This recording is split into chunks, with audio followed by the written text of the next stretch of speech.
আসলে মায়া কোনো ব্যক্তি বা মেয়ের নাম না, এটি। আমি আছি এখন দ্বীপ জেলা ভোলা চরপেশন উপজেলার। তো এটা মায়া মহব্বত হয়ে গেছে।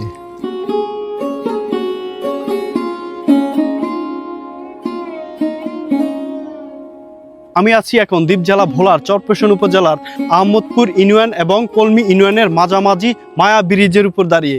আমাদের ভোলা জেলার ভিতরে সবচেয়ে বৃহত্তম সেতু হচ্ছে এই মায়া ব্রিজ। আর এই মায়া ব্রিজটি হচ্ছে চরপেশন উপজেলার ভিতরে একটি পর্যটন কেন্দ্র বা দর্শনীয় স্থান। চরপেশন উপজেলার মানুষ এখানে বিকালবেলা আড্ডা থেকে শুরু করে মনের খোরাক প্রাকৃতিক দৃশ্য উপভোগ করার একমাত্র আমাদের এই অঞ্চলে বা এই প্রত্যন্ত অঞ্চলের এই মায়া ব্রিজই হচ্ছে এখন প্রধান দর্শনীয় স্থান। দর্শক, এই মায়া ব্রিজটি 2015 সালে উদ্বোধন হয়। আর এই মায়া ব্রিজের দৈর্ঘ্য হচ্ছে 378 মিটার এবং 34 কোটি টাকায় ব্যয়ে এই মায়া ব্রিজটি নির্মাণ হয়। দর্শক, এখন আপনাদের মনে প্রশ্ন থাকতে পারে যে এই ব্রিজটির নাম মায়া ব্রিজ কেন? আপনারা দেখতেই পাচ্ছেন নিচে একটি নদী আছে, আর এই নদীটির নাম হচ্ছে মায়া নদী।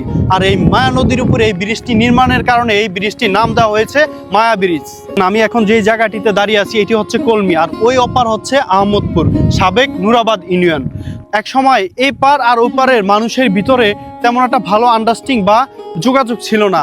এই ব্রিজটি হওয়ার পরেই এখানে মূলত এই দুই ইউনিয়ন বা এই দুই পারের মানুষের যেই একটি বন্ধন সৃষ্টি হয় বা যোগাযোগের মাধ্যমটা একটু উন্নত হয়, এবং এই পশ্চিম অঞ্চলের মানুষ আমাদের উপজেলা শহরে সহজে যাতায়াত করার সুবিধা পাচ্ছে। আমি মনে করি এই দুই অঞ্চলের মানুষের জন্য বা এই দুই পারের মানুষের জন্য এই ব্রিজটি একটি আশীর্বাদ স্বরূপ। আমি এখন দাঁড়িয়ে আছি শান্ত, স্নিগ্ধ, নিরিবিলি এরকম সুন্দর একটি মায়াবতী নদীর পারে, যে নদীটির নাম হচ্ছে মায়া নদী। আর এই মায়া নদীরই গল্প শুনবো আমরা এখন এক চাচার কাছে।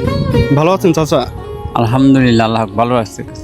চাচা, আমি এখন আপনার কাছে জানতে চাইবো এই যে এই মায়া নদীটি, হ্যাঁ, এই মায়া নদীটির নাম মায়া কেন দেওয়া হয়েছে, এই বিষয়টি সম্পর্কে একটু জানতে চাই আপনার কাছে। মায়া এটা বলতে এক সময় জেলেরা মাছ দিত, এক মুরব্বী মাছ নিত আর মহিষের দুধ দিত।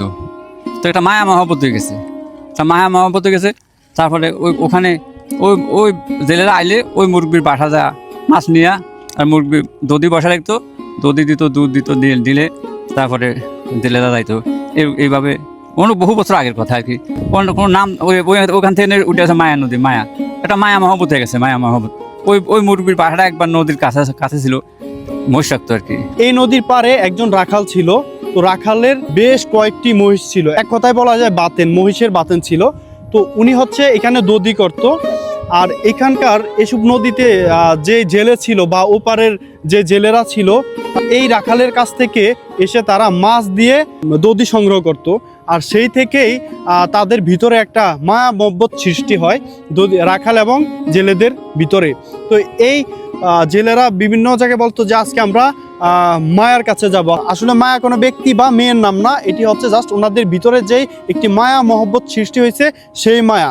আর এই মায়া থেকে এই নদীটির নামকরণ করা হয়েছে মায়া নদী।